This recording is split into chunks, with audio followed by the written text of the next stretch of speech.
রাজধানীর গুলশানে সংরক্ষিত মহিলা আসনের সাবেক সংসদ সদস্য ও আওয়ামী লীগ নেত্রী শাম্মী আহমেদের বাসায় গিয়ে ৫০ লাখ টাকা চাঁদা দাবির অভিযোগে ৫ জনকে আটক করেছে পুলিশ।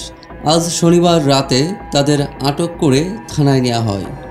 পুলিশ বলছে, সমন্বয়ক পরিচয় দিয়ে তারা চাঁদা দাবি করেছিলেন। আটকরা হলেন মোহাম্মদ সিয়াম, সাদমান সাদাব, আমিনুল ইসলাম, ইব্রাহিম হোসেন ও আব্দুর রাজ্জাক রিয়াদ। পুলিশ জানিয়েছে, সাবেক এমপি শাম্মী আহমেদ গুলশান ৮৩ নম্বর একটি সড়কে বসবাস করেন। কিছুদিন আগে সমন্বয়ক পরিচয়ে কয়েকজন শাম্মীর বাসায় যান। তাকে পুলিশে ধরিয়ে দেওয়ার হুমকি দিয়ে ১০ লাখ টাকা আদায় করেন তারা।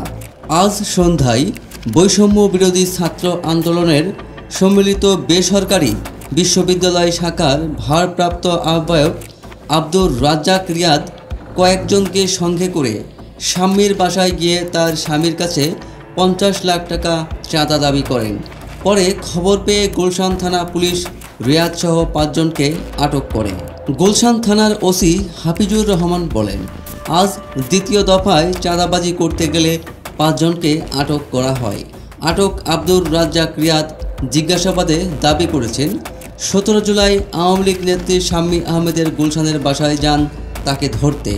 তখন শাম্মীর কাছে ৫০ লাখ টাকা দাবি করেন। শাম্মীরা তাদের ১০ লাখ টাকা দেন।